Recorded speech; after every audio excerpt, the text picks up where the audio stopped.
রাস্তা তৈরি হয় জনগণের বাংলাদেশ। স্বাচ্ছন্দ্যে এবং চলাফেরা করার জন্য।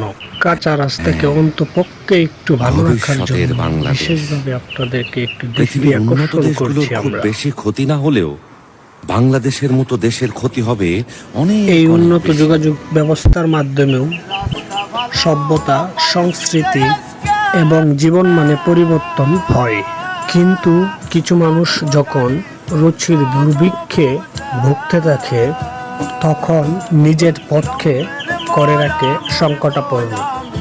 তবে আমাদের এটা মনে রাখতে হবে, একের বোঝা দশের লরি।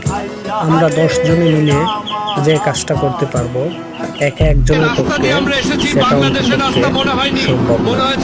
তবে আমরা সবাই সবার পাশে থাকবো এবং রাস্তাঘাট পরিষ্কার রাখবো। তবে যারা এই কাজে সহযোগিতা করেছেন সবাইকে আমি ধন্যবাদ জানাচ্ছি এবং সবশেষে আমরা আমাদের সাধ্যমতো সর্বোচ্চ চেষ্টা করে এতটুকু কাজ করে নিয়েছি। সবকিছুর পরও কিছু মানুষের মুখে হাসি দেখতে পেরেছি, তার জন্য